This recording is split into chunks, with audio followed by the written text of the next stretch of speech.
जब मुख्यमंत्री के पद को लेकर लड़ाई थोड़ा शांति ही हुआ था कि गृह मंत्री के पद को लेकर खींचतान शुरू हो गई। आखिर क्यों कहा जा रहा है कि एकनाथ शिंदे और देवेंद्र फडणवीस के लड़ाई के बीच जो है अजीत पवार बाजी मार गए। जी हाँ, आखिर क्यों कहा जा रहा है?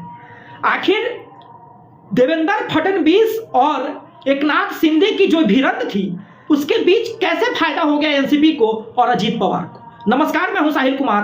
हिंद लाइव देखना शुरू कर दिया है आपने। आपको बता दें कि जैसे ही महाराष्ट्र में जो है एनडीए की जीत हुई तो उसमें शिवसेना, एनसीपी और जो है बीजेपी का योगदान बहुत ज्यादा रहा। जी हाँ, आपको बता दें कि बीजेपी का योगदान बहुत ज्यादा रहा। बीजेपी को अधिक से अधिक सीट मिली। हालांकि एनडीए का दबदबा जो है पूरे महाराष्ट्र के चुनाव में रहा था, परंतु जो है भारतीय जनता पार्टी की तरफ से जो बड़ा चेहरा थे, जी हाँ, देवेंद्र फडणवीस और एकनाथ शिंदे के बीच जो है भिड़ंत शुरू हो गई कि आखिर मुख्यमंत्री कौन बनेगा। उसके बाद जो है कि कहा गया कि भारतीय जनता पार्टी जो है उसका वर्चस्व रहा चुनाव में, क्योंकि उसने सबसे अधिक सीटें जीती और एकनाथ शिंदे की जो शिवसेना है वो कम सीटें जीती। इसलिए जो है इस बाजी को मार गया देवेंद्र फडणवीस। जी हाँ, अब बात जो है आई गृह मंत्री की, क्योंकि पहले से जो है देवेंद्र फडणवीस जो है अब मुख्यमंत्री बन चुके थे महाराष्ट्र के, और गृह मंत्री की बात आई तो गृह मंत्रालय को लेकर भी जो है खींचातानी शुरू हो गई कि गृह मंत्रालय किसको मिलेगा, कौन जाएगा गृह मंत्रालय की तरफ। आपको बता दें कि इसी के बीच जो है अगर किसी को फायदा हुआ है तो वो है अजीत पवार। जी हाँ, अजीत पवार को वित्त मंत्रालय मिलकर फायदा हो गया। कैसे मिला है, कैसे मंत्रिमंडल का बंटवारा होने की बात की जा रही है और क्या क्या संभावनाएं हैं।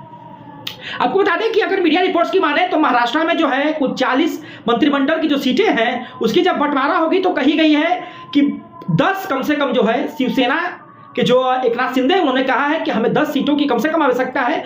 उसके बाद अजीत पवार ने कहा कि भाई जितना सीटें उनको देनी चाहिए उतना ही सीटें हमको भी मिलनी चाहिए, हम भी बराबर के हकदार हैं। हालांकि पिछली बार जो है एकनाथ शिंदे की जो शिवसेना है उसको 1 सीटें जो है ज्यादा मिली थी मंत्रिमंडल के पद में।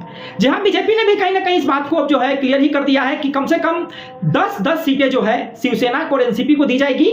जी हाँ, यानी कि अजीत पवार के खेमे में और जो है एकनाथ शिंदे के खेमे में, और 20 मंत्रिमंडल का पद जो है वो भारतीय जनता पार्टी के पास रहेगा, क्योंकि उसके पास सीटें जो है वो ज्यादा है। आपको बता दें कि इसको लेकर को जो है हो रहा था कि भाई गृह मंत्री का पद जो है महाराष्ट्र का कौन संभालेगा, और कहीं ना कहीं इसके रुझान भी जो है ऐसे दिख रहे हैं कि भारतीय जनता पार्टी के भी खेमे में यह मंत्रालय जाएगा और वही जो है चाहेगी कि गृह मंत्री का कार्यकाल जो है हमारी पार्टी के कोई एक व्यक्ति जो इसको संभाले। आपको बता दें कि जब मंत्रिमंडल की बंटवारा की बात आती है तो एकनाथ शिंदे ने इस बात को भी कहा कि कम से कम 10 चाहिए, लेकिन जो है हमें और सीटों की आवश्यकता है मंत्रिमंडल के पद में। परंतु जो है कहा गया कि नहीं भाई, एनसीपी हो या शिवसेना हो, सबको बराबर सीटें दी जाएगी और उम्मीदता जो है इन दोनों को 10-10 सीटों को प्रदान किया जाएगा। और आपको बता दें कि इसी बीच जो है अजीत पवार को वित्त मंत्रालय मिल गया है। जी हाँ, अजीत पवार को वित्त मंत्रालय मिल गया है और जो है शिवसेना भी जो है उनको भी अच्छी मंत्रिमंडल की पद मिली है। परंतु जो है जो इन दोनों के बीच जो लड़ाई, हालांकि आपको बता दें कि जो शिवसेना है उसने एनसीपी से ज्यादा सीटें जीती है। एनसीपी से जो है 10-15 के बीच में सीटों का उनका आंकड़ा रह गया है, वो थोड़ी ज्यादा सीट जीत पाए, थोड़े कम, लेकिन मंत्रिमंडल में जो हक मिला है वो दोनों को बराबर मिला है। दोनों को 10-10 सीटें जो है मिली है और बाकी भारतीय जनता पार्टी को दी गई है।